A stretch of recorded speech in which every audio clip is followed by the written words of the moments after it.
Amen. Praise God. Isa pong maganda. Dahil nakikita ko mga magaganda at mga pogi.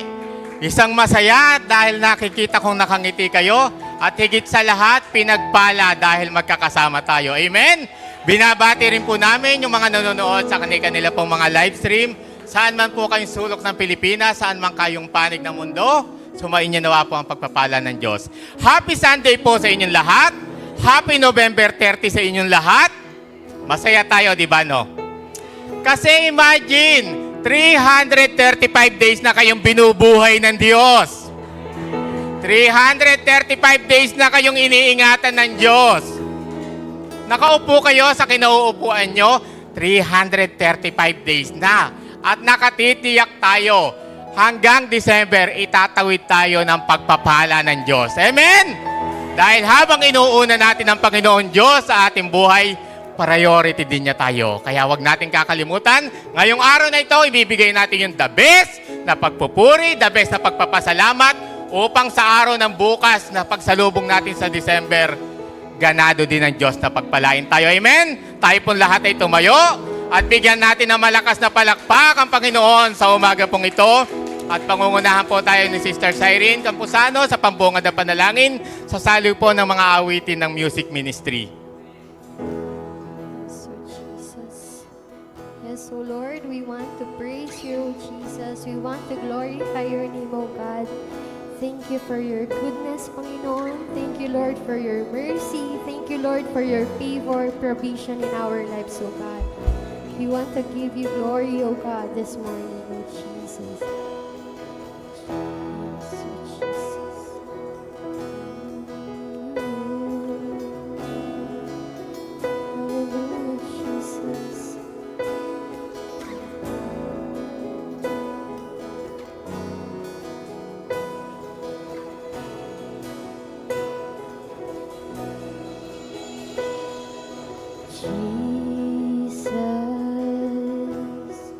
Beautiful Savior,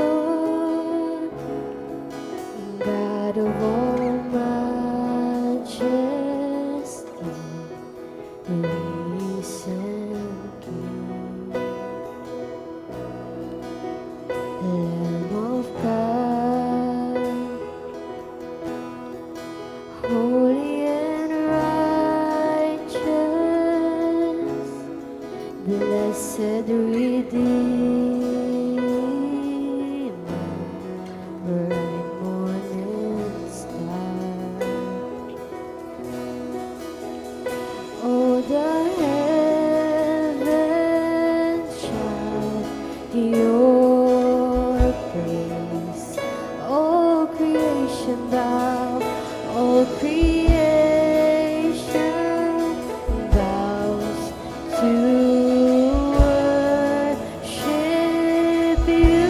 Wonderful, how wonderful, how beautiful, the name above every name, exalted high, how wonderful, oh how beautiful,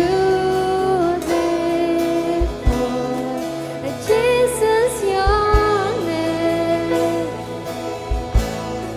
the name above every name, Jesus, oh Jesus.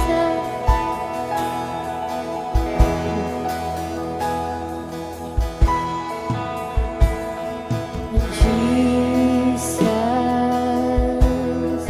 beautiful Savior,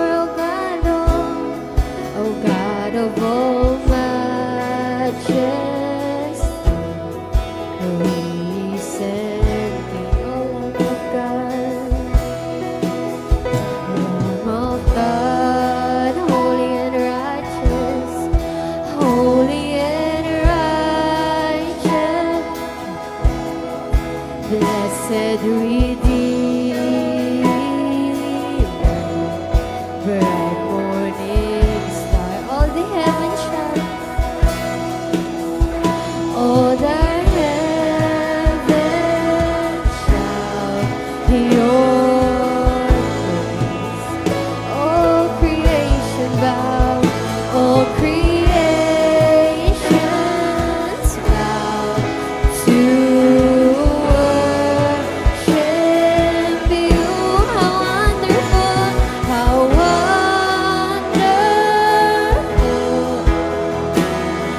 how beautiful,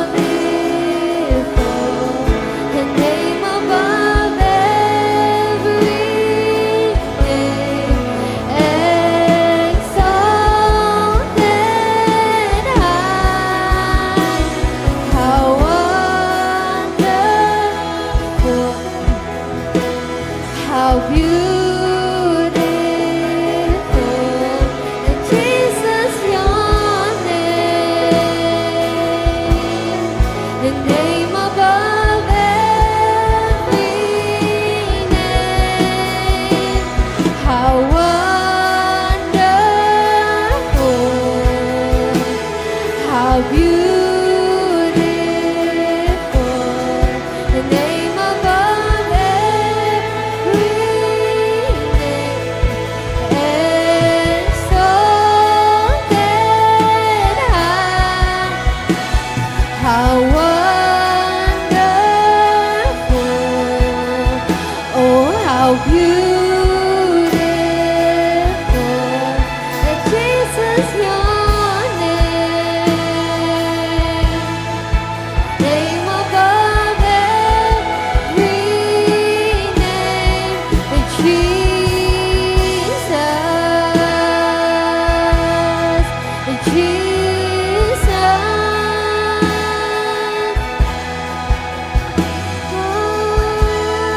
I will sing forever,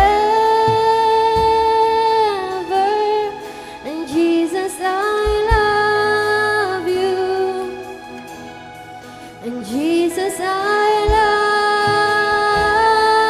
love you. I will sing, I will sing forever, that Jesus, I love you, and Jesus, I love you. I will sing, I will sing forever, and Jesus, I love you, and Jesus, I love you. I will sing, I will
Yes, hallelujah, Father, O Lord. How beautiful, O God, and how wonderful your name is, Father.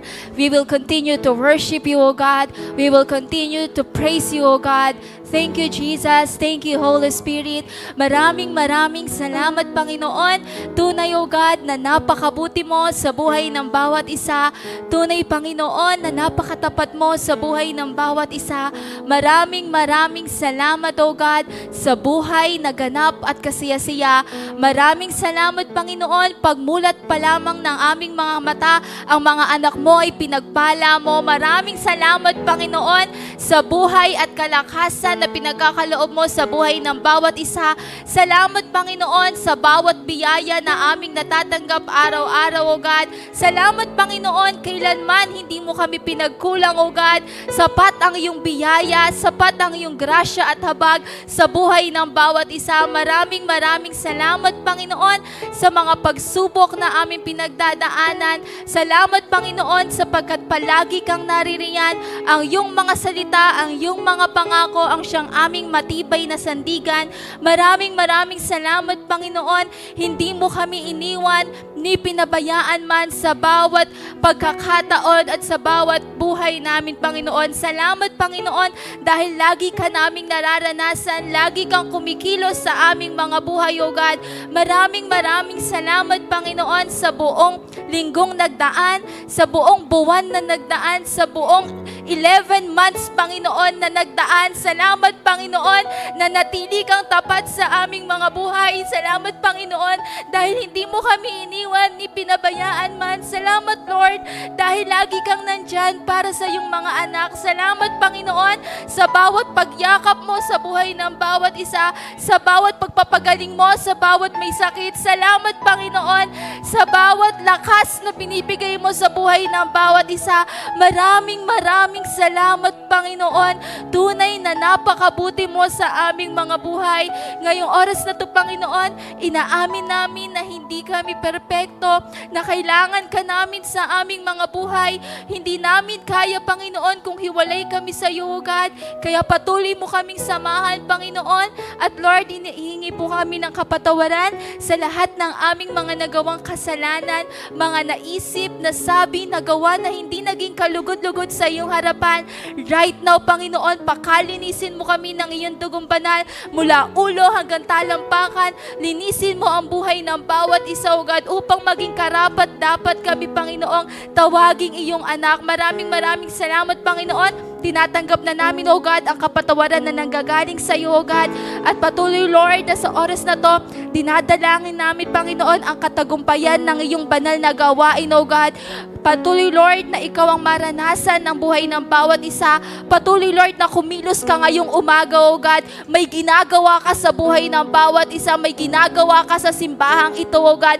May ginagawa ka, Panginoon, sa kanya-kanya naming buhay. Kumikilos ka, may pinagagaling ka, may pinalalakas ka sa oras na ito, Panginoon. Patuloy mong yakapin ang buhay ng bawat isa, O God. Pagpasok pa lamang namin sa iyong banal na simbahan, Panginoon, kami ay pinagpala mo na. Ang mga panalangin naming daladala ay iyong unti-unting sinasagot, O God. Maraming salamat, Panginoon. At patuloy, Lord, na ang mga wala pa dito, O God, patuloy, Lord, na ipaalala mo sa buhay ng bawat isa na ang araw na ito ay araw para sa iyo, O God. At patuloy, Lord, na lahat ng gagamitin mo sa umaga na to, O God, continue to bless each and every one of us, O God. Lahat, Panginoon, ang gagamitin mo, patuloy mong langisan ng kanilang mga labi, O God, at maging karapat dapat lamang kami sa iyong banal na harapan, O God.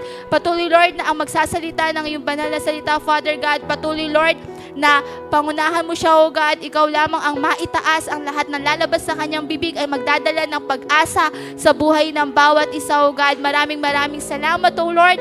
At maging sa aming mga makikinig, Father God, buksan mo ang aming mga puso, buksan mo ang aming mga isip, O God, upang matanggap namin, Panginoon, ang pahayag na binibigay mo sa buhay ng bawat isa. Maraming salamat, Panginoon, Ngayon pa lamang, Panginoon, dinideklara na namin ang katagumpayan ng buhay ng bawat isa ng iyong gawain, O God. Lahat, Panginoon, nagdadaos ng gawain mo, O God, sa buong Pilipinas. Ikaw ang siyang manguna, ikaw ang siyang maranasan, O God. At ang bawat panalangin na daladala ng buhay ng bawat isang naririto, nanonood sa kanilang mga tahanan, ay iyong sinasagot na in the name of Jesus, O God. Maraming salamat, Panginoon. Idinideklara po namin ang katagumpayan na nagmumula sa iyo, ang kagalingan na nagmumula sa iyo, ang kapayapaan, kagalakan, Father God, na nagmumula sa iyo, ay aming mararanasan ngayong umaga. Nawa, Panginoon, mapasaya namin ang iyong mga bibig dyan sa langit, Father God. Mapangiti ka namin dyan sa langit. Mapasaya namin ang iyong puso dyan sa langit, O God, sa aming pagpupuri at pagpapasalamat sa iyo. Salamat, Panginoon. This is our prayer in the name of Jesus, and everybody say, Amen. Amen! A blessed Sunday, Church! Bigyan nga po natin ng isang malakas na palakpak ang ating Diyos na buhay! Amen! Jesus' name is the name above all name. Kaya't patuloy natin siyang papurihan.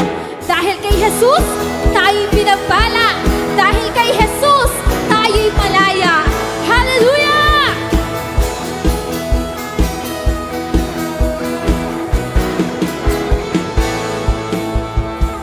Never before have I felt so alive.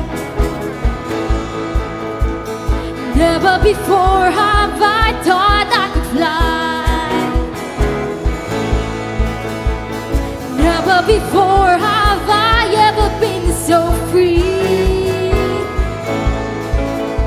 'Cause being with you, I now begin to see that your presence overwhelms me. Because of you, I can dance. Because of you, I lift my hands. Because of you, I can sing.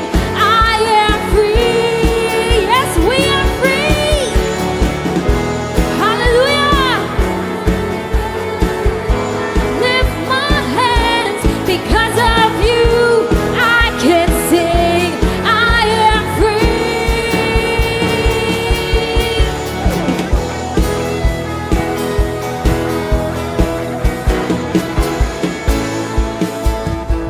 Never before have I felt so alive. Never before have I thought I could fly. Never before have I ever been so free. 'Cause being with you, I now begin to see that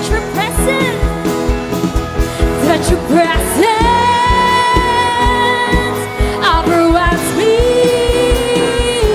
Because of you, I can dance. Because of you, I lift my hands. Because of you, I can sing. I am free. Because of you, I can dance. Because of you, I lift my hands.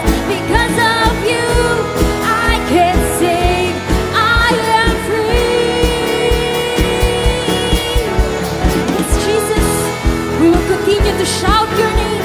We will continue to sing and dance to glorify your name, O God.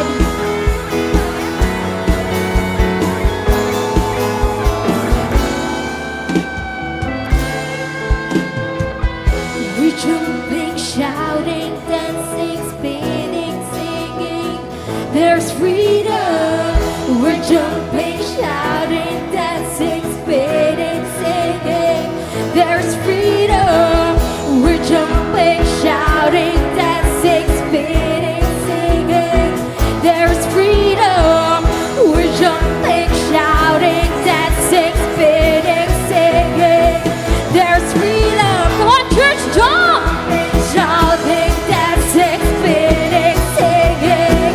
There's freedom. We're jumping.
the dead will rise.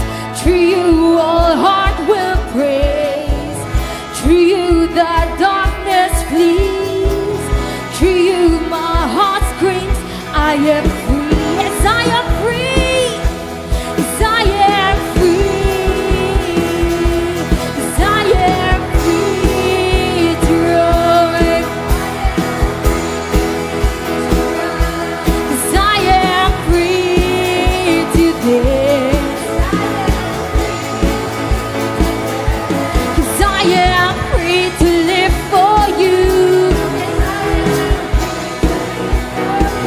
Yes, I am free. Oh, I am free. I am free to run. I am free to dance. 'Cause I am free to live for you.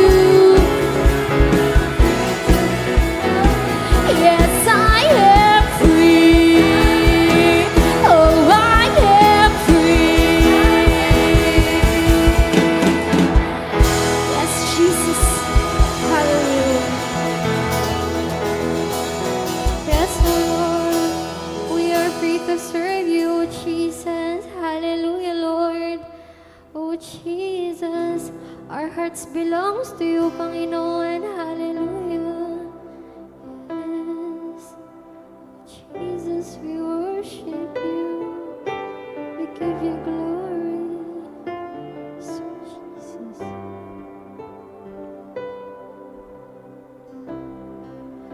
And the music fades, all the strips away, and I simply come,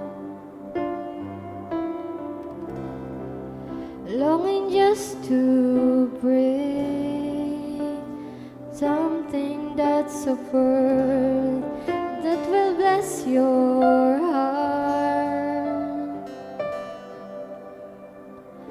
I'll bring you more than a song, for the song in itself is not what you have required.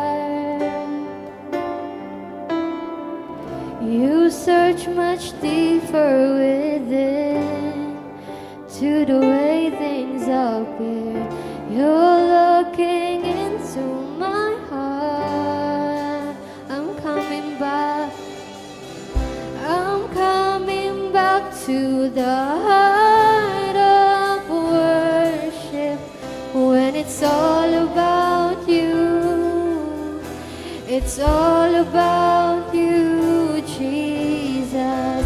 I'm sorry, Lord, for the things I made it when it's all about you. It's all about you, Jesus. Oh, it's all about you.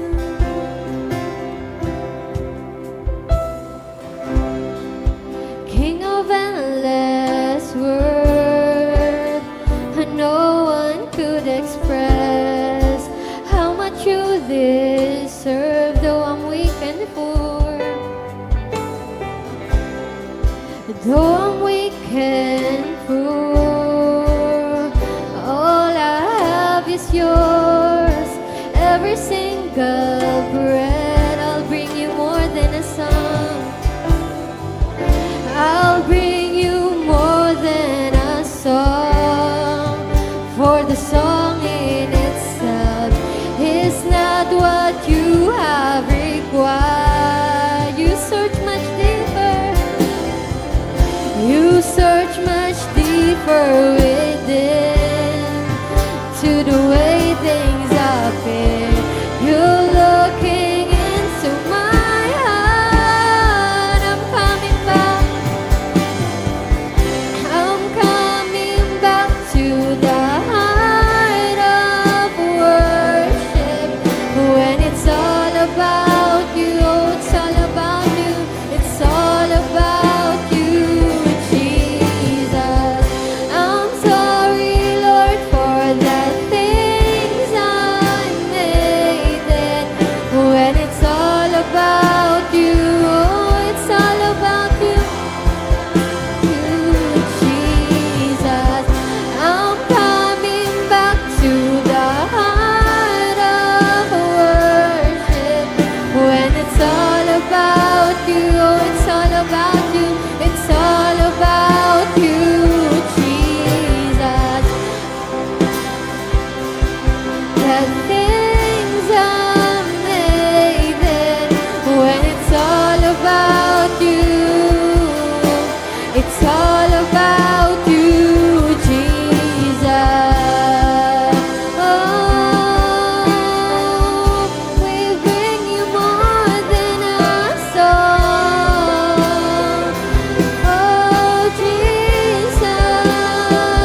to the heart of worship. When it's all about you, oh Jesus, it's all about you, Jesus. I'm sorry, Lord, for the things I made it. When it's all about you, it's all about you, Jesus. I'm sorry, Lord, for the things I made it. When it's all about you, it's all about you, Jesus. I'm sorry, Lord, for the things I made it. When it's all about you, it's all about you, Jesus. Oh, it's all about you, Jesus.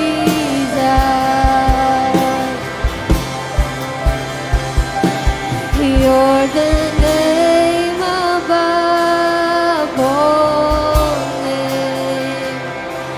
You are worthy of all praise. And my heart will sing how great is our God. You're the name above all names. You're the name above all names. You are worthy of all praise. And my heart will sing how great is our God. Oh, you're the name above all names. You're the name above all names. You are worthy. You are worthy of all praise. And my heart will sing how great is our God.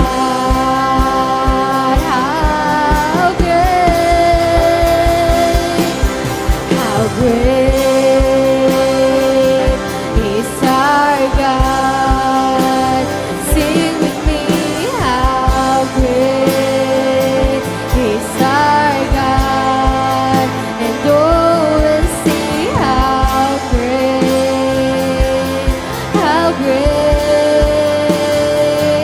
is our God.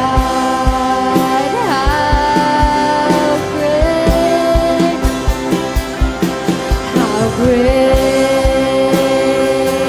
is our God. Oh, sing with me, how great is our God. And oh, we'll see how great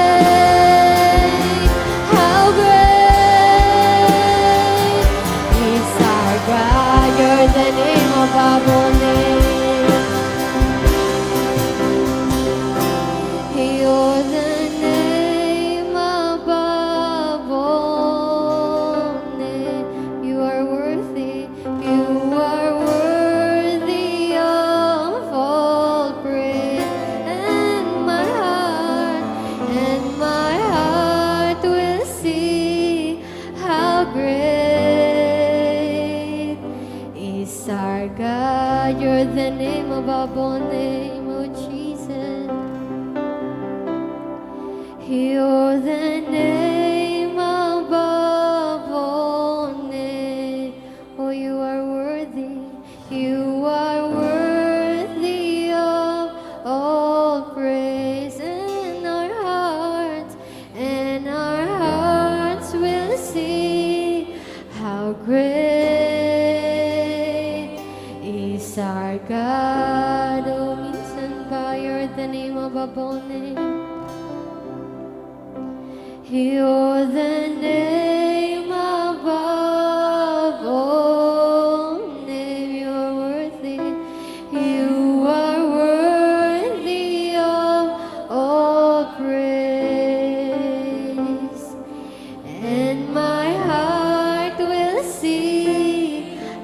Great is our God. So Jesus.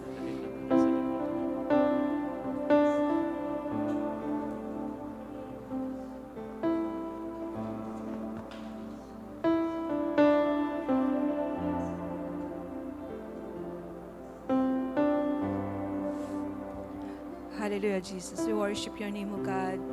We exalt your name. Amang banal, marami pong salamat sa magandang umaga na ipinagkaloob mo po sa bawat isa sa amin, Panginoon. Salamat sa pagkakataon, O God, na kami po ay nandito sa iyong bahay-sambahan para purihin ka, lulhatiin ka sa buhay po ng bawat isa. Salamat, Panginoon, sa biyayang ito. At patuloy po ako humingi ng tawad sa lahat po ng karumihan na nakita mo sa akin, Panginoon. And we pray, O God, na ikaw po ang siyang kumilos mauna sa gawain to. Ama, lahat, Panginoon, ng sasabihin ko sa umagang ito, nawa ay manggagaling sa iyo. And we pray, O God, na ang banal na Espiritu ang siyang manguna sa umagang ito at ikaw po ang siyang maitaas sa buhay po ng bawat isa. Salamat po. Ito po ang aming dalangin sa pangalan po ni Jesus, naming Panginoon at tagapagligtas. Amen and amen.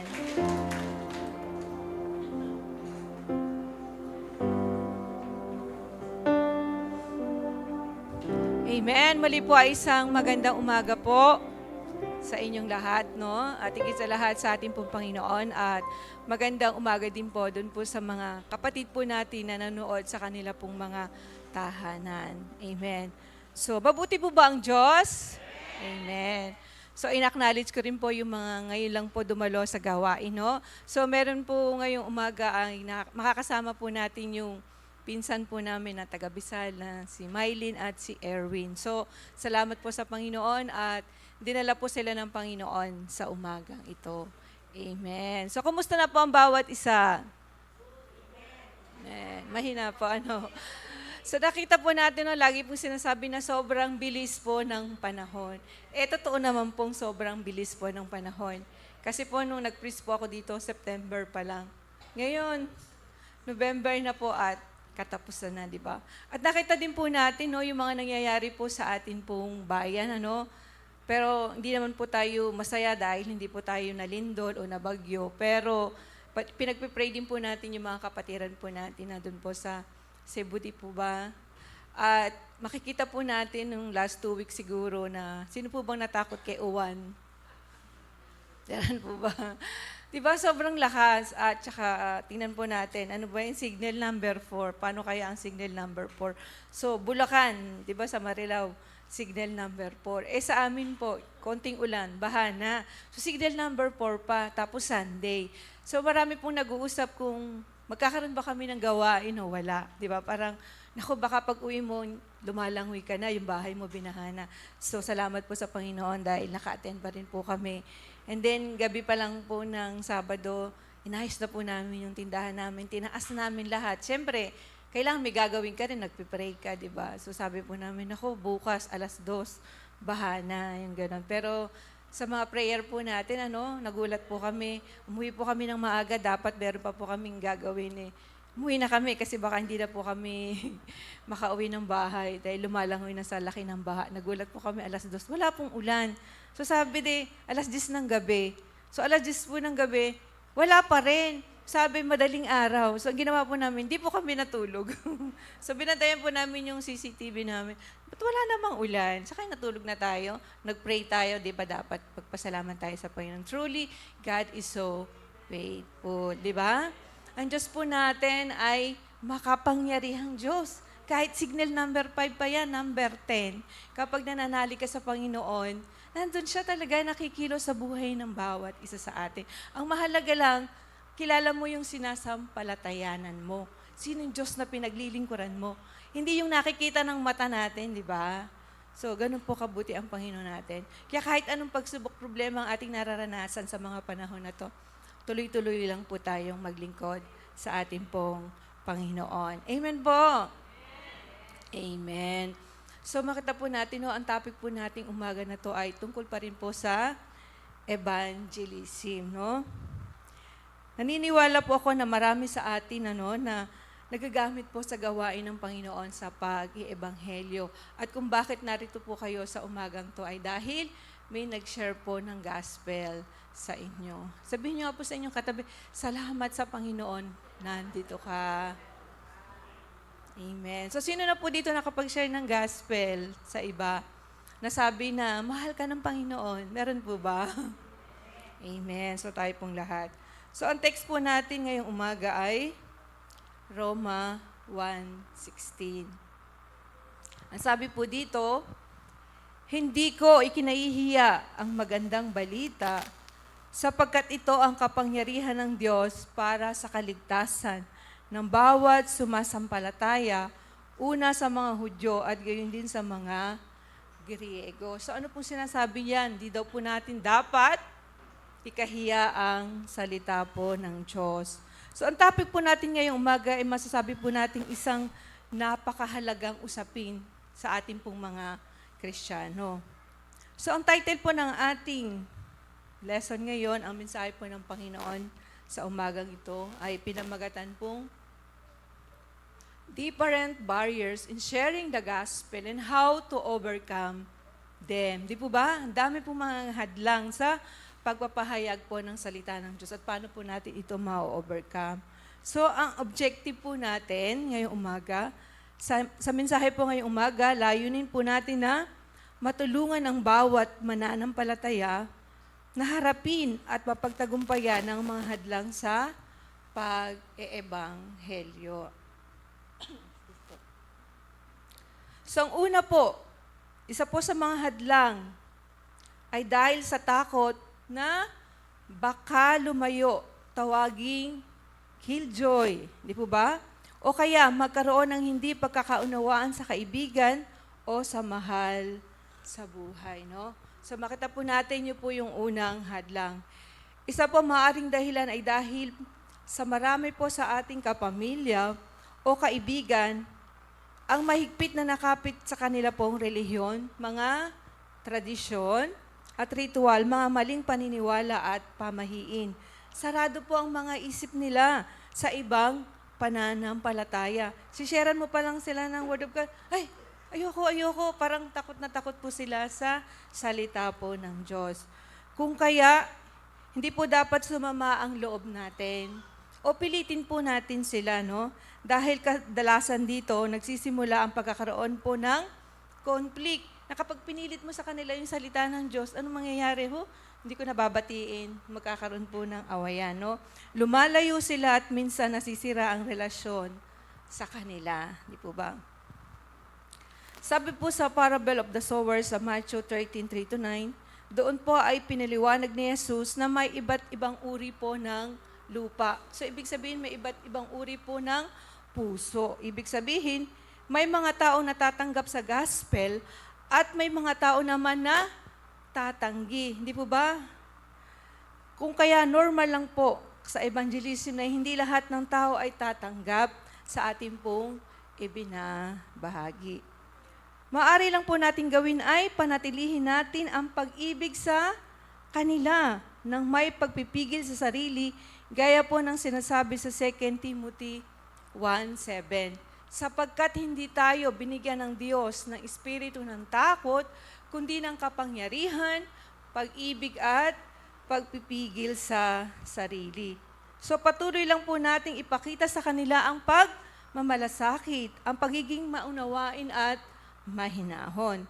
Hindi po natin alam kung paano kikilos ang Panginoon sa kanila.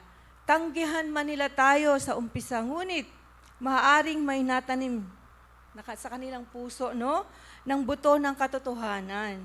Maging matyaga po tayo sa pananalangin. So, sino po dito yung nagpipray sa kanilang mahal sa buhay na hindi pa nananampalataya? Diba tayo pong lahat ay nagpipray at pag-pray lang po natin silang patuloy.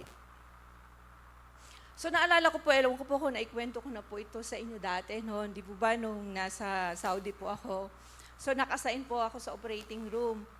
So alam niyo naman po pag sa operating room, kasi po sa hospital, iba po kasi ang sa OR, na yung mga taga-OR po, mga astig, sobrang masusungit po talaga. Pag sa ward, pag tatawag po sila sa ward, talagang sobrang sungit po, matatapang po talaga sila. So yung head nurse po ng OR doon po sa hospital namin ay sobra po talagang tapang, sobrang sungit. Kahit po sinong doktor, minumura po talaga niya. Kasi sabi niya, kung hindi daw po niya mumurahin, baka siya daw po ang kainin ng buhay ng iba't ibang lahi, may Egyptian, iba-iba. Pagka hindi daw po siya matapang, baka nabugbog na daw po siya. So, ganun po siya.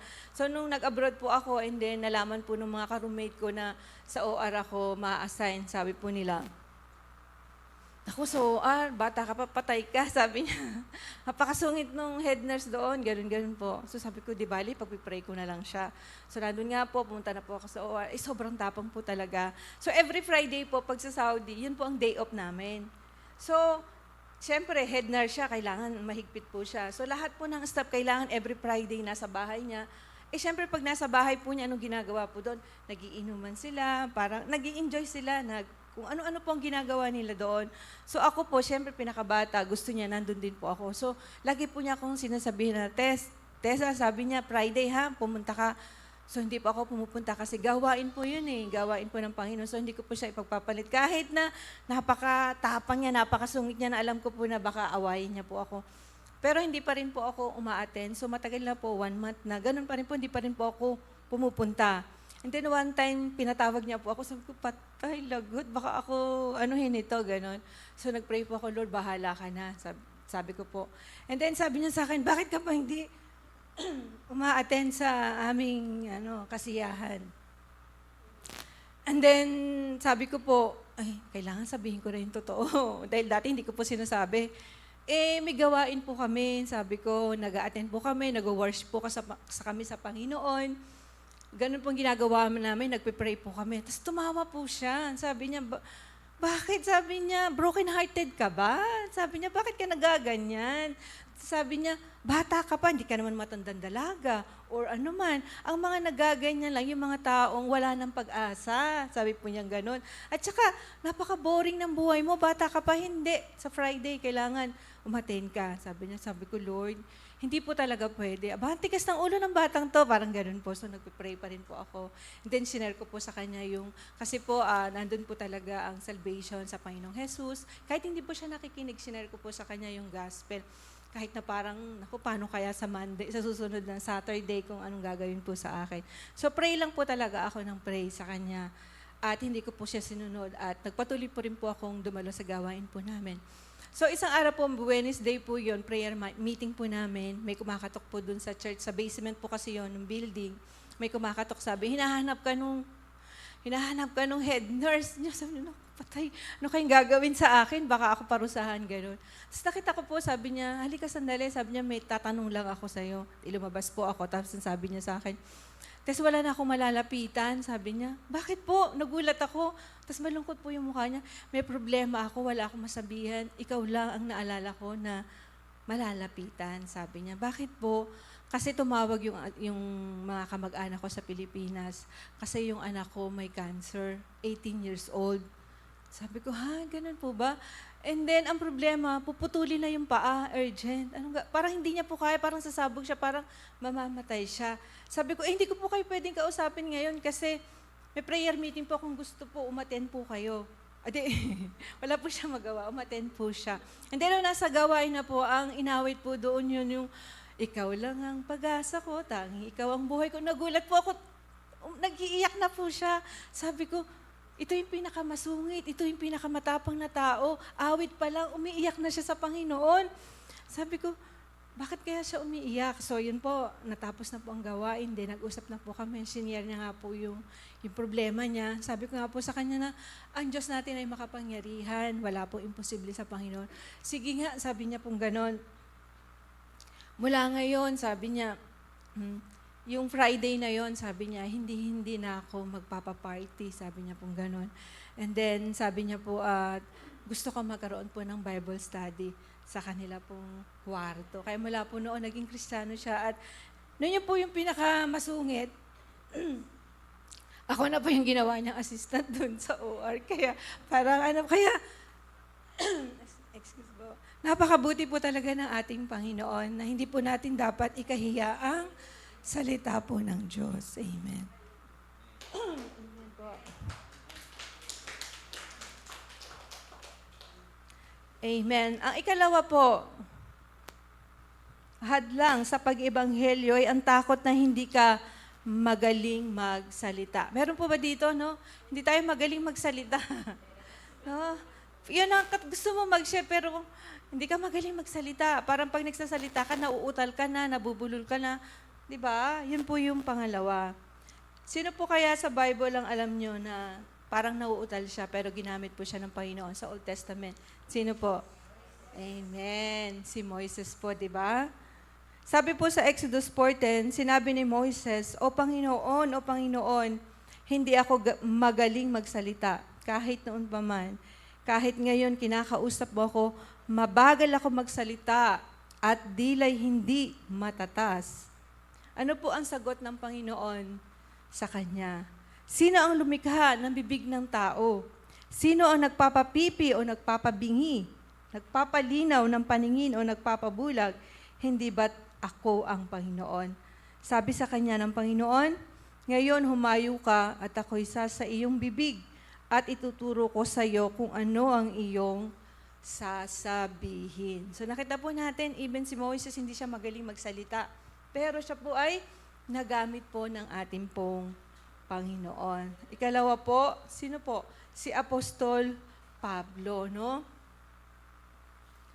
Sinabi po niya sa 1 Corinthians 2:1 and 5, At ako nang pumunta ako sa inyo mga kapatid, ay hindi pumunta ng may kahusayan sa pananalita o karunungan upang ipahayag sa inyo ang patotoo ng Diyos. Upang ang inyong pananampalataya ay hindi nakasalalay sa karunungan ng tao, kundi sa kapangyarihan ng Diyos. Makita po natin, even si Pablo din po pala ay hindi rin ganun magsalita. Si Pablo ay isang edukadong tao, mahusay siya sa pagsasalita at matalino sa mga argumento. Pero hindi niya ginamit ang mga kasanayang ito para magpahanga sa mga tao dahil batid niya na ang kanyang pangangaral ay nakabatay lamang sa kapangyarihan at gawa ng Diyos, kung saan nakasalalay ang tagumpay ng Ebanghelyo.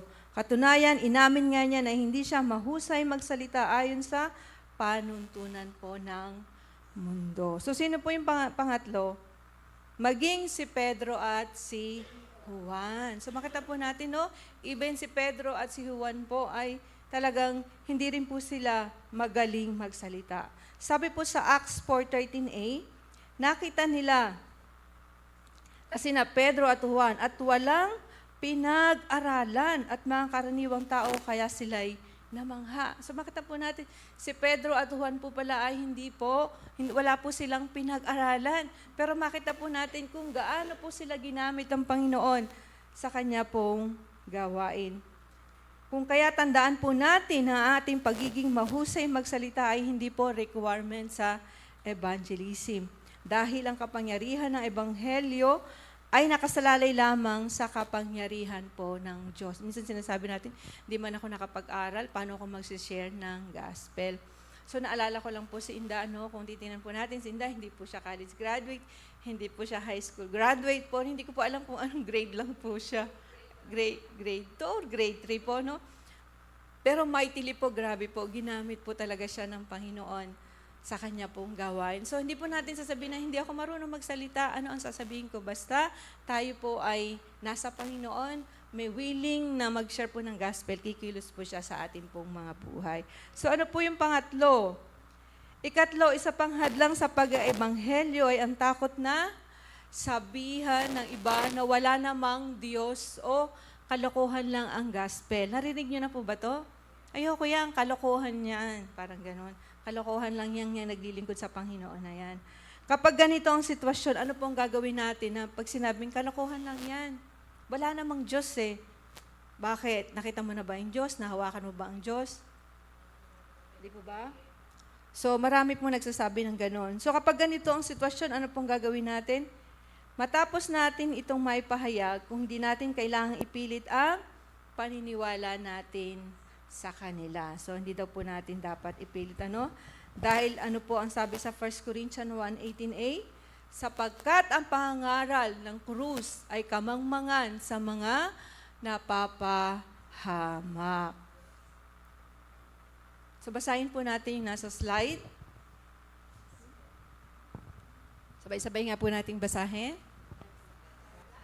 The gospel will always be foolishness to the natural man.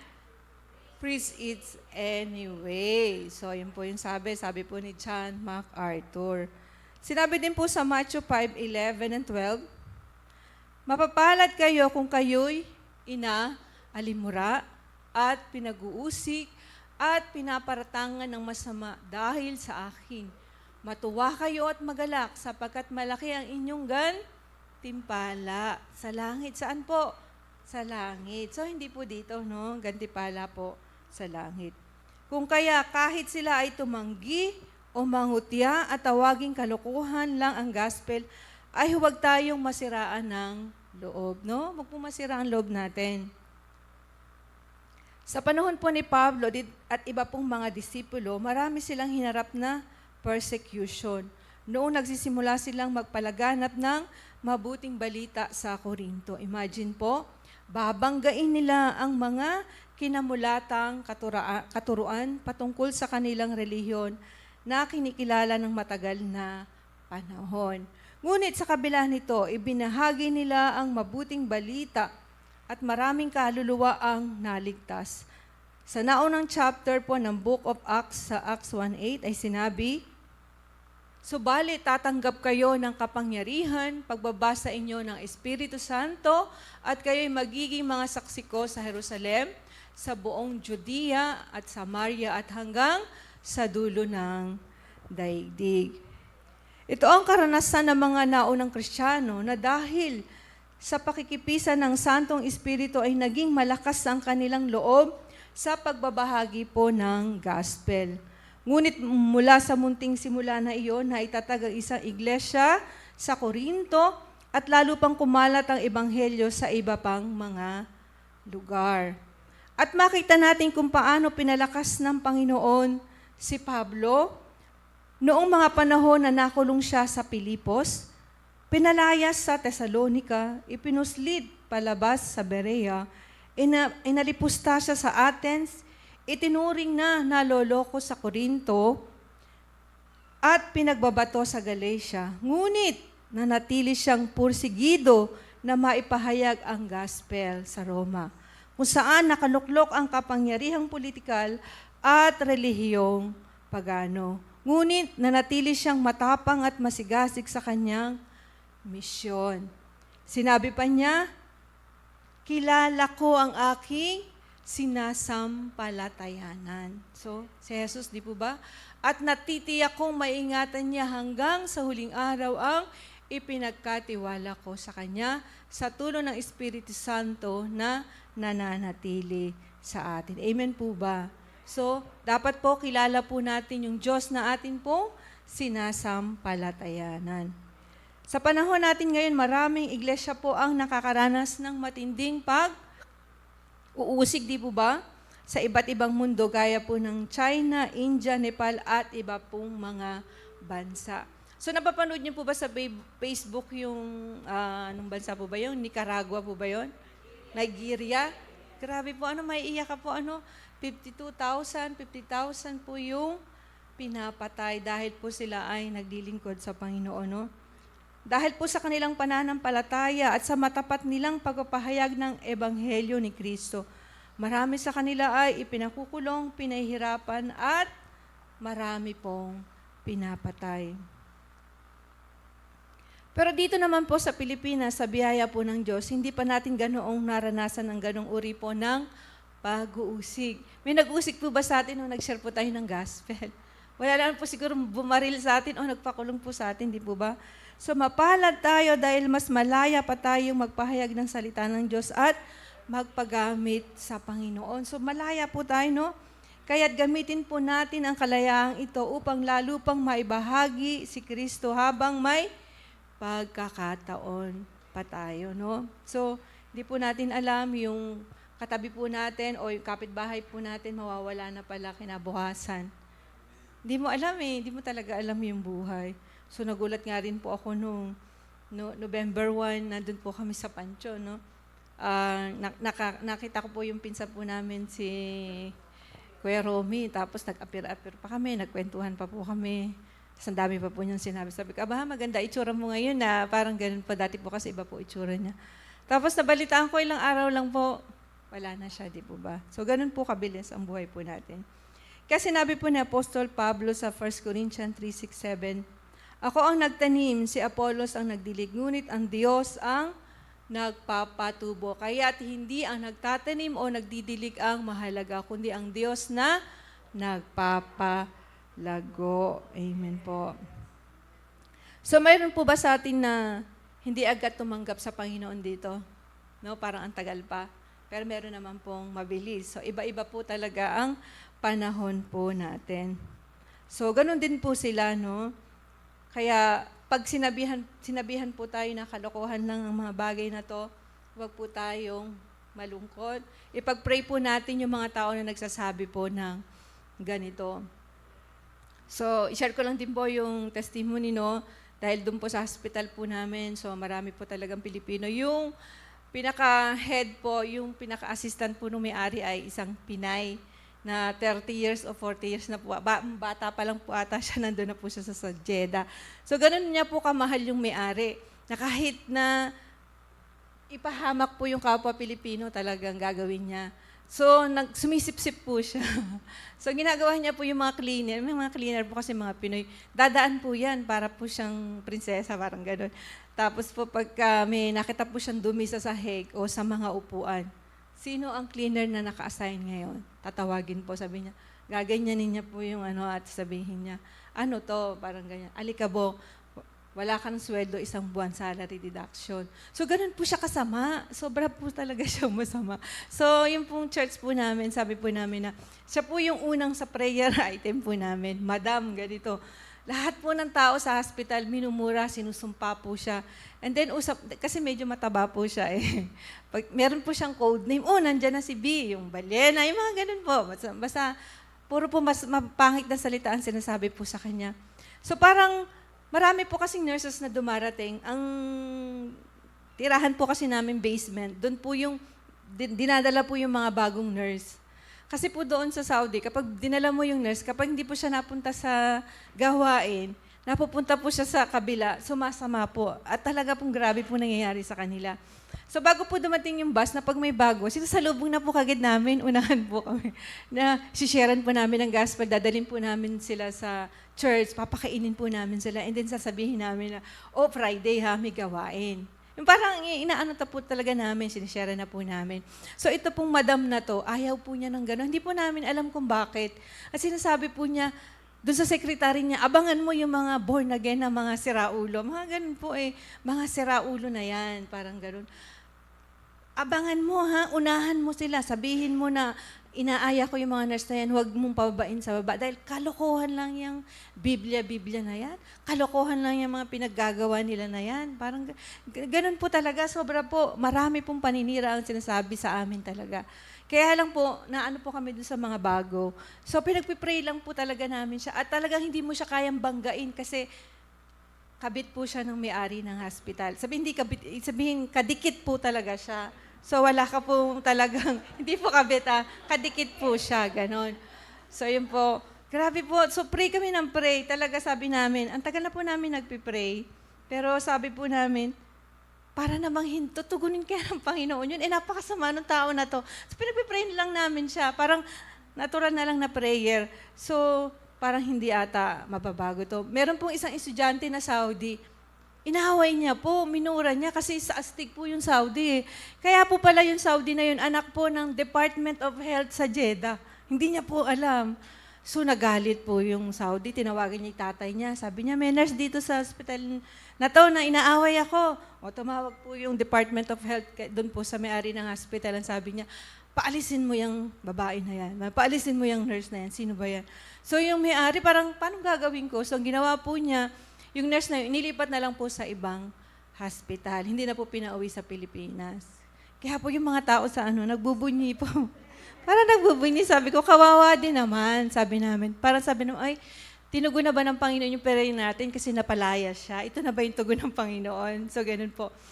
So, pray pa rin po namin siya. So, masaya na po kami kasi wala na po siya. Pero nagulat po ako na meron pong isang taga-JIL po ang parang may, hindi ko po alam kung binyag o kasal, nakalimutan ko po. Meron pong babae na medyo mataba na lumalapit po sa akin na parang umiiyak po. Tapos sabi ko, sino kaya ito? Sabi ko, si Madam. Parang natakot po ako, baka ano pong gawin sa akin. Sabi niya, Tess, sabi niya, bakit po? Sister, sabi ko, bakit kaya sister ang tawag sa akin? Sister Tess, sabi niya, sister mo na ako. Sabi po niya, ha? Paano po nangyari yun? Sabi ko, nung pinalayas daw po siya sa hospital, wala po siyang mapuntahan. Nung lumipat po sa hospital, ang po sa kanya ay yung church, isang Christian. Kaya sabi niya, ito yung mga taong sinasabihan ko ng kalokohan lang yung gawain. Bakit nila ako ginaganito? Kaya mula po noon tumanggap po siya sa Panginoon. Palakpakan po natin ang Panginoon. Amen. Kaya kahit sabihin pong kalokohan, hindi po ito kalokohan dahil mabuti po ang Diyos na pinaglilingkuran natin. Kaya mag-share lang po tayo ng gospel.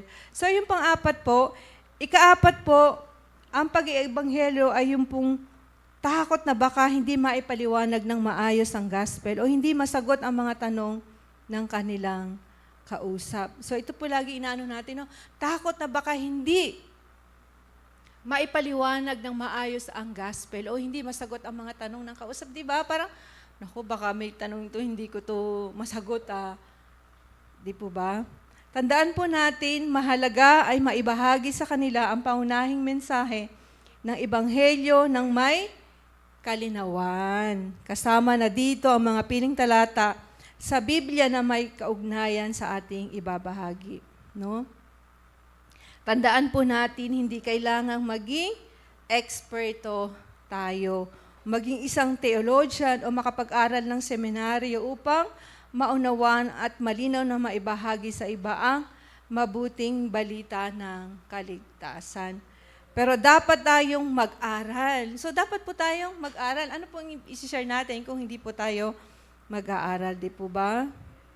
Lumago sa salita ng Diyos. At sabi nga po sa 1 Peter 3:15b, lagi kayong maging handang sumagot sa sinumang humihingi ng paliwanag sa inyo tungkol sa pag-asang nasa inyo.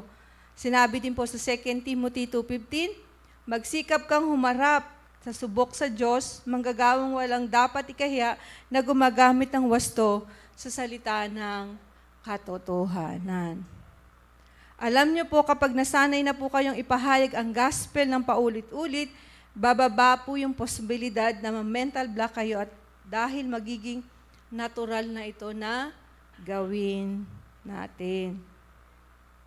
So may tanong po ako, ano po ang inyong gagawin kung may mga tao sa tingin niyo po ay namimiloso po? Di ba meron ba kayong gano'n, sinera na namimiloso po na po siya? Pero sabi po sa 2 Timothy 2:23, ngunit tanggihan mo ang mga usapang walang kabuluhan at hangalya. Yamang nalalaman mo na namumunga ng mga pagtatalo. So kung namimiloso po na po yung sinesharan po natin, ang gagawin po natin, tumigil na lang po tayo. Kasi baka magkasuntukan pa po, di po ba? So hindi po maayos. So kapag pumatol po tayo sa kanila, hindi po ito mag-iiwan ng magandang patutuo natin. Paano naman po kung may magtanong sa inyo nang hindi nyo masagot, ano po ang gagawin nyo? Hindi nyo po alam yung tinatanong eh. So sabihin nyo po, wag po kayong matakot na aminin na hindi nyo alam o hindi pa napag-aralan ng malalim ang kanyang tanong. Pwede nyo pong sabihin na pag-aralan ninyo ang tanong niya at pag nakita kayo ay babahagi nyo sa kanya ang tamang sagot mula sa Biblia. No? Ewan po. Sa bagay na to, mahalaga po ang mentoring, no? Mula sa ilang kapatiran na mas maalam at malalim sa pananampalataya na maaari ninyong lapitan at gagabay po sa inyo. Katunayan, ng iba po ay sumasama sa mga Kristiyanong may karanasan na sa evangelism upang matuto o ma-expose sa mga ganitong sitwasyon. So, meron po kayong evangelism class dito, no, na itinuturo po ni Pastor. So, kung gusto niyo po mag-share ng gospel, ay lumapit po kayo kay Pastor at kayo po kanyang tuturuan. So, meron po akong tracts dito, no, ang tinatawag po na tulay. Nakakita niyo na po ba to?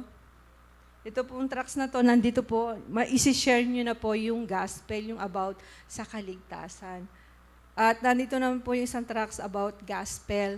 Sinasabi po natin, share the gospel.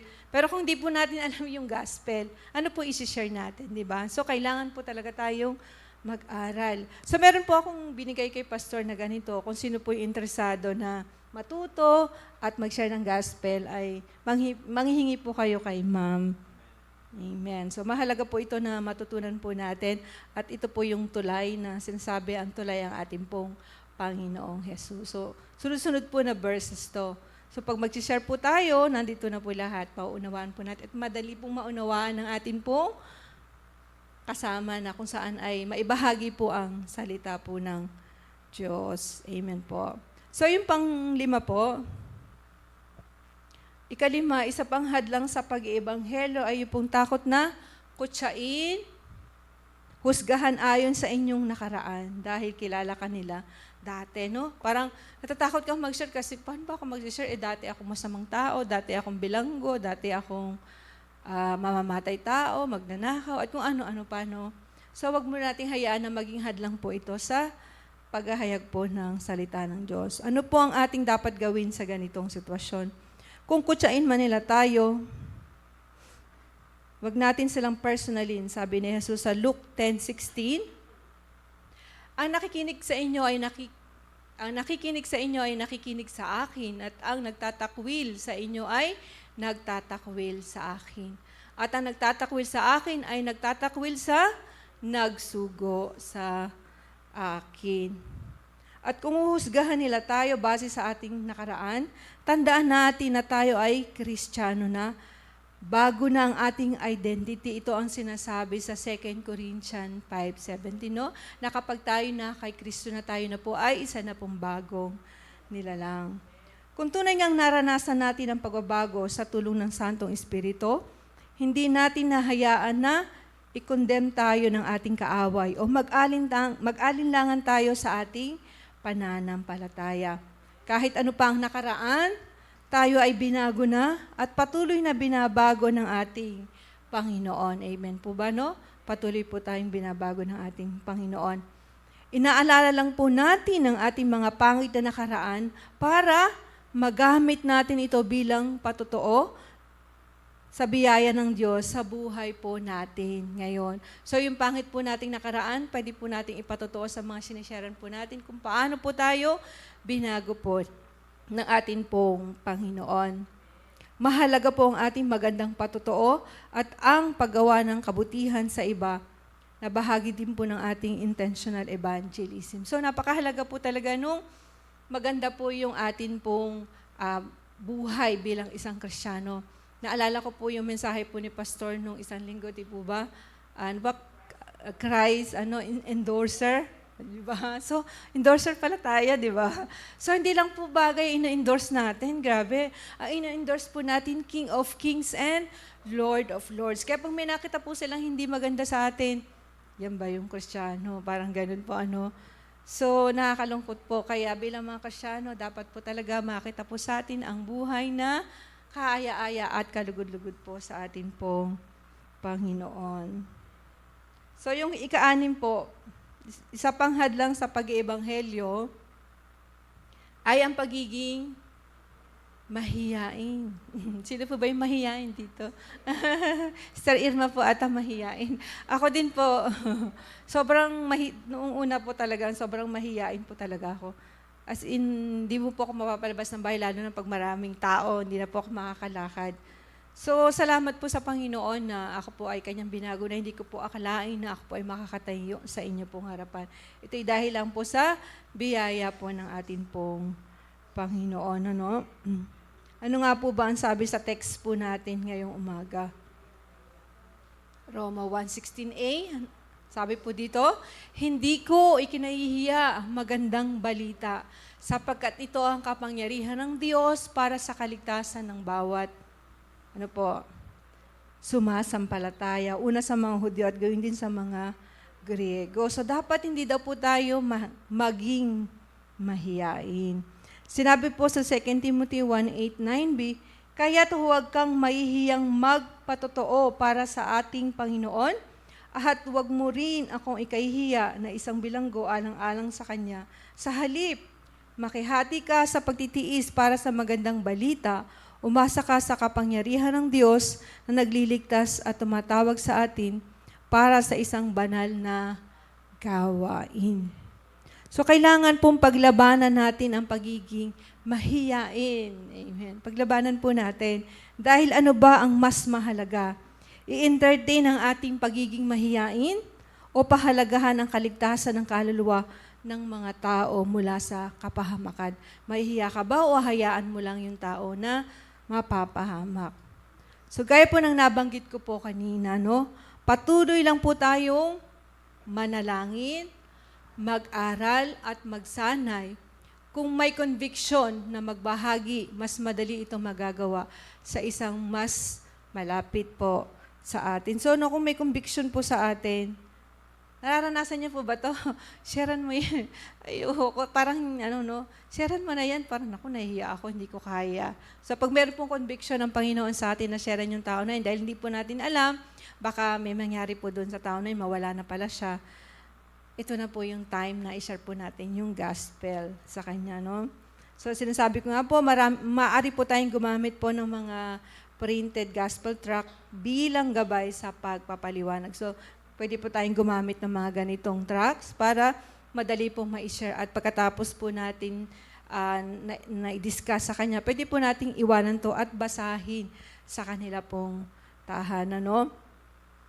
Habang ginagawa mo ito, regular lang, magugulat ka na lang na magiging natural na para sa'yo magbahagi ng gospel sa iba. So may nakita po ako na isang patotoo po ng isang parang Iranian po ata siya na babae. So, naging Christian lang po siya dahil sa tracts. Naglalakad po siya, napanood ko po ito. Naglalakad siya, sabi niya, ay ano kaya ito, ang ganda ng kulay, binasa po niya. So, doon niya po nakita na si Jesus lang ang kaligtasan, si Jesus nagpapagaling. Kaya hinanap po niya, naghanap po talaga siya ng Christian na churches dahil po sa tracts na kung saan ay ginamit po ng Panginoon para madala po siya sa ating Panginoon. Amen po. So, ang ikapito po, isang hadlang po sa pag-ebanghelyo ay ang pagiging walang pakialam o hindi prioridad ang magbahagi sa iba. So wala po tayong pakialam sa iba o hindi mo ito prioridad dahil kaya ito ay isang hadlang. So marami pong Kristiyano ang abala sa mga bagay ng sanglibutan kaya't nawawalan na po ng panahon upang makasunod sa utos po ni Kristo. Maaring ang ilan ang dahilan ay pagiging abala sa, una po, trabaho o negosyo.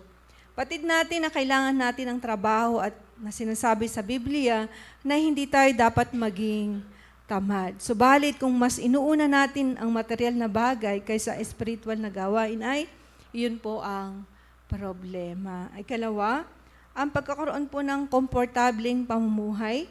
Marami sa atin ay ayaw na pong lumabas sa kanila pong comfort zone upang magbahagi ng gospel. At sinasabing, okay naman ako save naman ako. Wala tayong concern sa iba. So, ikatlo po, ang pagkahilig po sa kasalanan. Kapag mayroon tayong tinatagong kasalanan, nagiging mahina ang loob natin na maibahagi ang gospel. Mahirap mong ibahagi sa kanila ang kapangyarihan ng ebanghelyo kung ikaw mismo ay inilalayo ng kasalanan sa pamumuhay ng may kabanalan. So, ikapat po, may mga Kristiyano na walang pakialam o hindi prioridad ang magbahagi sa iba dahil naniniwala sila na hindi naman nila gift ang mag-share ng gospel. So, hindi ko naman gift yan Parang ganon. Batid natin na may mga Kristiyano na talagang gifted, na nagpo-proclaim ng gospel. Natawag sa kanila ay mga evangelist. Sila po Matthew, Mark, Luke, John, Paul, Philip. At sa New Testament, nandyan din po ang halimbawa ni Dwight Moody at si Billy Graham na nabubuhay po noong 1920th century. So makita po natin na tayo pong lahat ay talagang binigyan po ng pagkakataon na mag-share po ng gospel. So sa ating pong pagwawakas, kung hindi po natin ibahagi ang gospel ngayon, maaring hindi po natin ito magawa sa hinaharap. Kung hindi po natin gawin ngayon, baka okay naman ako healthy naman ako, may mangyari po pala sa atin, Kaya ito na po yung panahon na ibahagi po natin ang gospel. Na kung nakikita po natin, may nabasa po ako na sa Facebook na nakalagay, marami pong tao na nagsasabi ang Pilipinas ay Christian country, isa sa Asian, Kristyanong bansa.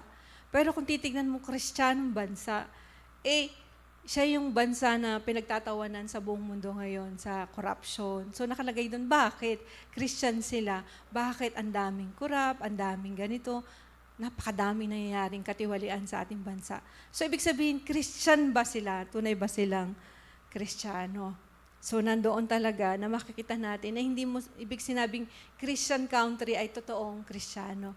Ibig sabihin na kapag ang isang tao ay wala ang tunay na si Kristo, yung Christ of the Bible, ay magkakaroon talaga ng kaguluhan. Dahil hindi ang presidente, hindi ang mga senador, hindi ang mga congressman, kahit sinong ilagay mo dyan, magiging magulo pa rin. Pero kapag si Kristo ang nandoon sa tao na yon, makikita natin na merong pagbabago.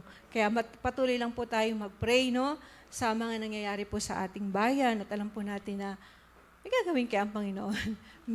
meron pong magagawa ang Diyos sa ating pong buhay, sa ating pong bayan. Amen po. Sabi po sa James 4:14, sapagkat ano ang iyong buhay? Sabi po doon, kayo'y isang singaw na sa sandaling panahon ay lumilitaw at pagdakay napapawi. So ano po tayo? Yung katabi mo ngayon, bukas, di mo alam, wala na pala. Kaya mahalin mo yung katabi mo, kapitbahay mo, kasi hindi mo alam, mawawala na agad, Sabi po sa 2 Corinthians 6:2 ay sinabi, narito ngayon ang panahong katanggang-tanggap, narito ngayon ang araw ng kaligtasan, Kung kaya kapag may pag-uudyok mula sa banal na espiritu na magbahagi, huwag tayo magdalawang isip, At darating po ang panahon na sa kalooban ng Panginoon na mga binhing itinanim ay lalago at magbubunga din. Ang sarap pong isipin, di po ba, na nagkaroon po tayo ng pribilehyo na maging kabahagi sa planong kaligtasan ng Diyos sa mga taong kanyang hinirang. Di po ba ang sarap na yung sineran mo na sa tabi mo na ngayon? Kasama mo na ngayon yung magulang mo, yung kapatid mo, nakikita at nakakasama mo nang naglilingkod sa Panginoon. Dahil hindi lang kayo dito sa lupa, kundi doon po sa langit na bayan, magkakasama kayo. Doon sa bayan, sa langit na nandun lahat yung kasarapan po ng buhay. Wala nang pag-iyak, wala nang problema, na ang lalakaran mo ay ginto. Grabe, napakasarap po ng buhay sa langit na makasama po natin ang ating mga mahal sa buhay. Di po ba? Sa mga taong tumanggap po sa ating pong ibinahagi, narito man sila ngayon o sa ibang iglesia po, na kapag bibigay kaaliwan sa atin na sila din po ay nakasumpong ng biyaya mula sa Diyos, At ngayon sila naman ay kasama na rin nating nagbabahagi ng gospel sa iba. Kung saan ang Panginoon ay patuloy na narolahati at ito po ay magpapatuloy hanggang sa araw po ng Panginoon. Amen. So sa ating pong pagtatapos, magtatanong lang po ako. Natitiyak mo bang ligtas ka na? So, tinan mo natin sarili po natin. Natitiyak mo ba sa sarili mo na ligtas ka na? Natitiyak mo ba na nagsisika at tinanggap mo ang Panginoong Yesus sa iyong buhay? Kasi kung hindi ka natitiyak, wala kang ibabahagi, wala kang maisishare sa iba na ligtas ka na, tinanggap mo ang Panginoong Yesus at naranasan mo siya sa iyong buhay. So, yun po muna ang gawin natin.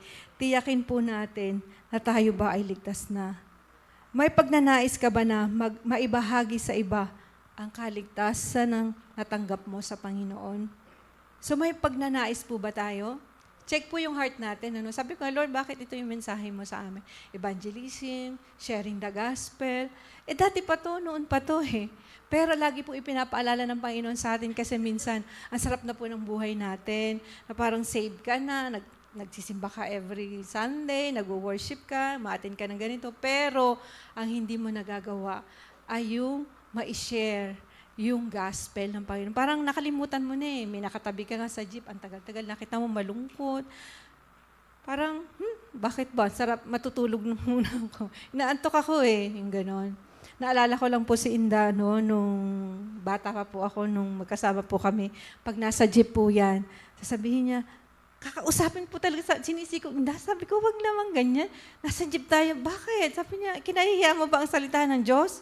Ganon. Kakausapin po talaga niya, kumusta ka na? Taga saan ka? Ay, alam mo, mahal ka ng Panginoon. Siyempre, bata pa po ako. Hiyang-hiya po talaga ako. Sabi ko, si Inda talaga. Pero hindi po pala. Yun po pala talaga ang kalooban po ng Panginoon, no? Na tayo po ay mag-share ng gospel. Hindi po natin dapat ikahiya. At nagulat po kami, pagbaba po namin ng jeep, yung babae na bahiginga niya, nakangiti na po. At nandun po yung kapayapaan sa kanyang buhay. So hindi po natin alam, yung palang katabi po natin ay talagang lugmok na po siya at kailangan po talaga niya ng kaligtasan, no? So nawa po yung mensahe po ng Panginoon ay tumimo po sa ating pong mga puso sa umagang to na kailangan po talaga nating i-share yung gospel, no? Hindi lang po sa akin o sa bawat isa po sa atin, ha? I-share po natin yung salita ng Diyos dahil dito po natin makikita at na ang Diyos po ay mabuti. Di ba naramdaman po natin yung kabutihan ng Diyos sa buhay natin? Sino po ba dito nakaramdam ng kabutihan ng Diyos? Tayo pong lahat, di ba? Naranasan po natin. Pero nakikita nga po natin yung mga marites, no? Hindi naman totoo yung kanilang minamarites para lang makapagpaligaya. Ay, alam mo ba si ganito, si ganyan. Talaga, tapos dumadami sila. Pero hindi man totoo yung mga pinagsasabi po nila. Pero talagang willing silang magkipagchismisan. Pero tayo, ang ating ibabahagi ay totoo. Ang ating pinapanampalataya ay makapangyarihang Diyos. Bakit hindi natin masabi? So, hingin po natin sa Panginoon na tayo po bigyan ng lakas ng loob para ma-share po yung gospel. At minsan po inisip po natin, paano ako mag-share ng gospel? May problema ako. Paano ako mag-share ng gospel? Ganito yung pamilya ko. So magpatuloy lang po tayo mag-share ng gospel at ang Diyos ang bahala sa ating pong mga problema. At wala pong mabigat na problema na hindi po kayang tugunin ng ating pong Panginoon. At lagi po nating tatandaan na sa Diyos po, lagi may pag-asa. At wala pong imposible sa ating pong Panginoon. Wala po talaga, no? So, nakita ko lang po at naalala ko lang po ngayon yung kapatid ko, di ba? Alam niyo naman po yung nangyari kay Girlie, no? Na nagkaroon po siya ng breast cancer. Pero, nung una parang naglilingkod siya sa Panginoon, pero nagkaroon siya. Pero patuloy pa rin po siyang naglilingkod kahit na may gano'n. Ano pong nangyari sa kanya ngayon? Siya po ay pinagaling po ng Panginoon. At makikita mo po, amen. Makikita mo po na doon, nagpunta po kami doon sa hospital. So, magpapa-radiation po siya nung huli na po. Tapos, titingnan po kung sino ba yung may sakit, hinahanap po yung may sakit. Saan ba sino po ba dito yung may cancer? Nasaan ba? Pag tingnan mo, maganda po yung itsura, at saka nakabase. Siya po, ha?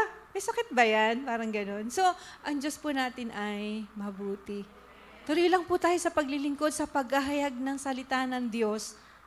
Dahil mabuti po yung Diyos na pinaglilingkuran po natin. He is the King of Kings. He is the Lord of Lords. Wala pong mahirap sa Panginoon. Subok na po yun 100%. Kaya tuloy-tuloy lang po tayo.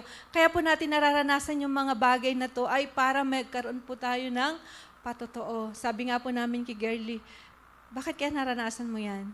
Wala. Kailangan niya kasi ng bagong patotoo.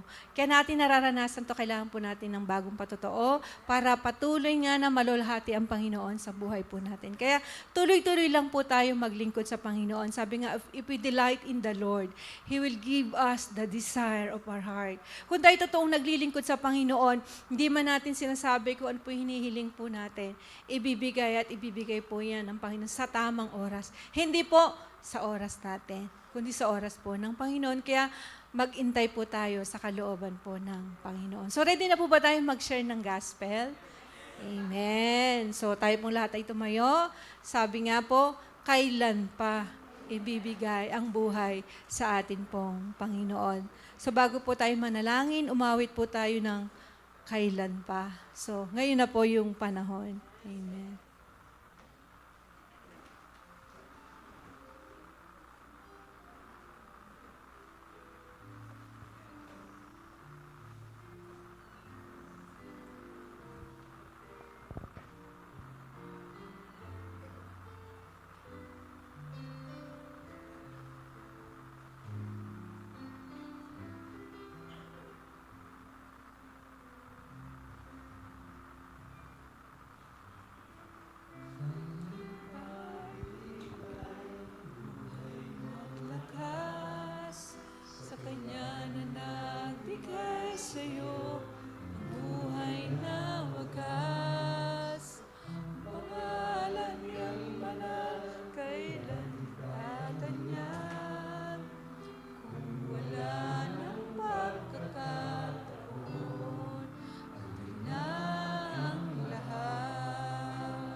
Yes, O God. We worship your name, O God. Pinupuri ka po namin, Panginoon, dinadakila.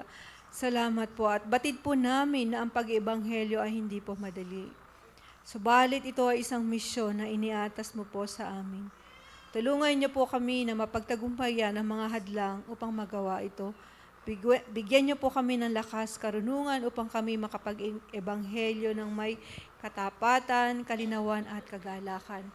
At sa umagang to, Panginoon, dalangin din po namin, O Diyos, ang bawat kapatid po namin na merong mga problema, Panginoon, problema sa pinansyal, O God. Ikaw po ang Diyos na mag-provide na lahat po ng kanilang pangailangan. You are Jehovah Jireh, Panginoon. Sa lahat po ng may karamdaman, O God, alam po namin na kahit nasa kanilang mga tahanan, sila po yung inaabot.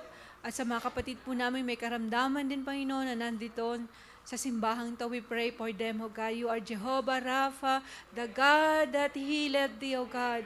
Salamat lang, Panginoon, na pinagaling mo ang aming espiritu, hindi lang aming espiritual na pangailangan, kundi ang aming pisikal na kagalingan. Alam po namin, O God, na ikaw po ang magbigay ng kagalingan at ikaw po ang magsaayos ng mga relasyon ng mga bawat pamilya, problema sa asawa, problema sa anak, Panginoon.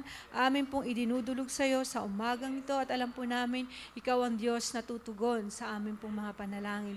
Salamat sa iyo pong mensahe na hindi lang po ito aming narinig, kundi ito'y tumimi po sa aming mga puso na mula sa araw na to, muli po ay magkaroon kami po ng encouragement, ng internal motivation, na ma-motivate kami na muling mag-share ng iyong salita. Ma-share ang gospel sa mga taong hindi pa nakakilala sa iyo. Salamat, Panginoon. We love you. We exalt your name. At salamat din, Panginoon, sa miracle na gagawin mo sa mga kapatid po namin nandito. Sa iyo po ang papuri at pasasalamat, Ama. Ito po aming dalangin sa pangalan po ni Jesus na aming Panginoon na tagapagligtas. Amen and amen.